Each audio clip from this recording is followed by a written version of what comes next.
ঘরে তৈরি নিমকি যে এত সুন্দর, এত মুচমুচে হয়, এত কম সময়ে এত পারফেক্টলিভাবে নিমকি তৈরি করা যায়, যদি আগে জানতাম তাহলে কি আর নিমকি কিনে খেতাম, বাসায় তৈরি করতাম। চলে এসেছি আজ কুচো নিমকি বা ছোটো নিমকি নিয়ে। এত সুন্দর নিমকিগুলো মুখে দেওয়ার সাথে সাথে মোচমোচ করছে।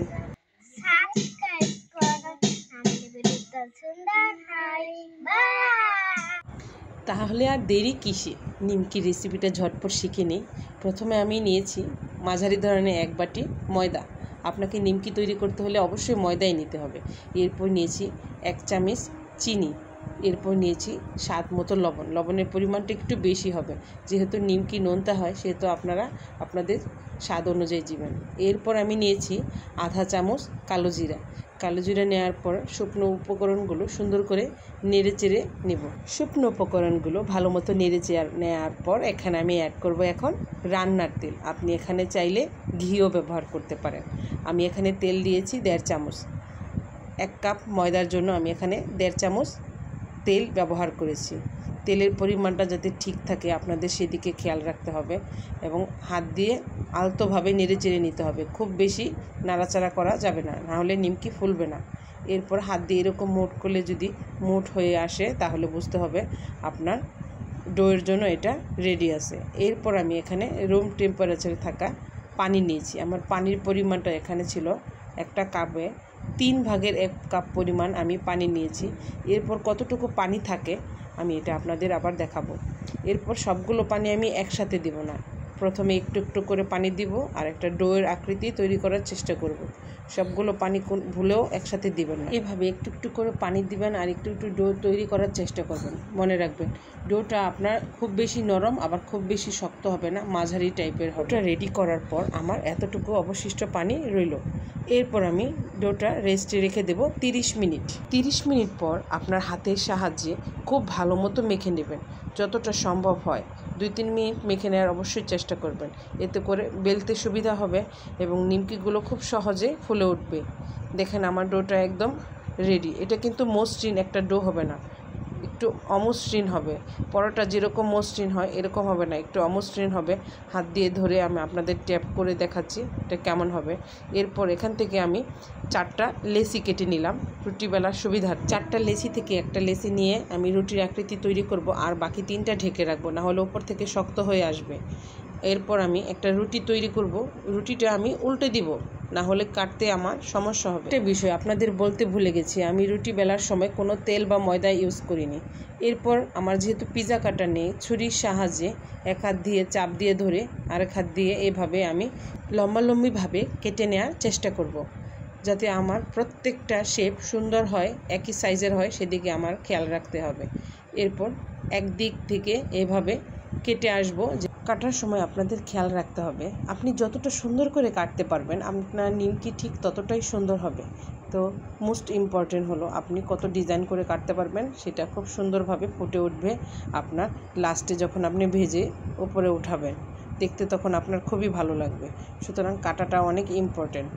দেখেন আমার কত সুন্দর করে ডায়মন্ড আকৃতি হয়েছে, হাত দিয়ে ধরার সাথে সাথে উঠে আসছে। সবগুলো আপনি সেম ওয়েতে কালেক্ট করবেন এবং কালেক্ট করে একটা প্লেটের ভিতরে রাখবেন।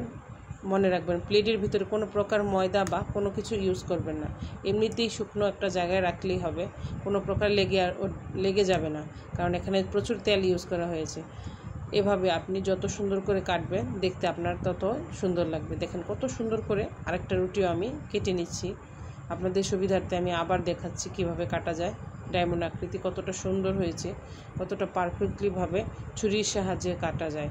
পিজা কাটার না থাকলে আপনি এভাবে ছুরি দিয়ে কেটে নিতে পারেন এবং এভাবে ছুরি দিয়েও উঠাতে পারেন, হাত দিয়ে উঠাতে পারেন, আপনার যেভাবে সুবিধা হয়। কাটাকাটির পর্ব শেষ হওয়ার পর আমি এগুলো সুন্দর করে সংরক্ষণ করব ভাজার জন্য। দেখুন আমার কতগুলো হয়েছে। এখন একটা কড়াইতে আমি অল্প তেলে ভাজবো। প্রথমে ভাজবো অল্প তেলে। আর 2-1টা নিমকি দিয়ে দেখাচ্ছি যে তেলের পরিমাণটা কীরকম গরম হবে। গরম যদি তেল পারফেক্ট হয় তাহলে আপনার দেওয়ার সাথে সাথে ফুলে উঠবে।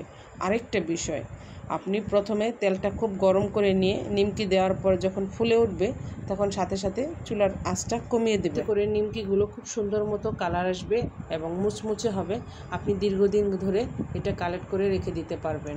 দেখেন আমার 2-1টা নিমকি যেটা দিয়েছি কি সুন্দর করে ফুলে উঠেছে এবং আমার হাতে নেওয়ার সাথে সাথে একদম ভেঙে একদম গুঁড়ো গুঁড়ো হয়ে যাচ্ছে। আর আমার হাতের নিমকি দেখে জেনিফার কৃতি খাবে বলে হাত থেকে একদম নিয়েই নিল। কি সুন্দর হয়েছে নিমকিগুলো, আপনারা যদি খেতে পারতেন তাহলে বুঝতেন। আমি অল্প তেলে ভাজেছি, তারপরও কতটা সুন্দর হয়েছে। এরপর আমি আপনাদের জেনিফার কৃতির কবিতার পরে দেখাবো কিভাবে বেশি তেলে নিমকি ভাজতে হয়।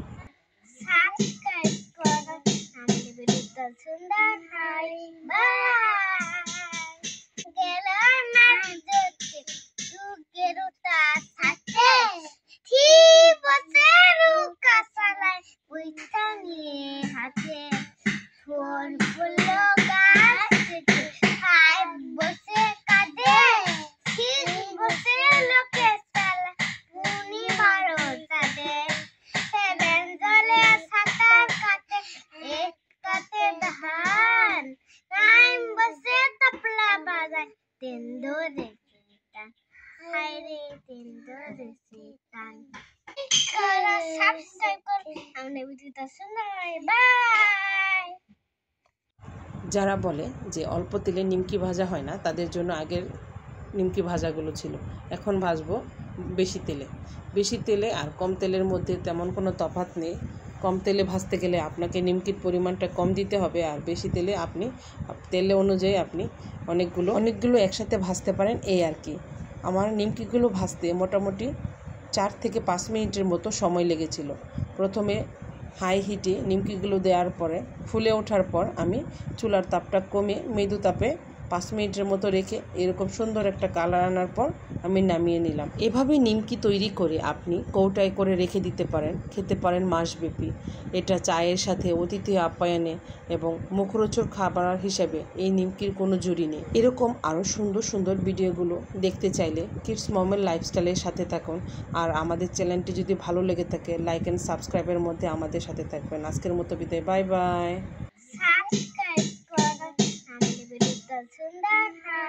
Bye.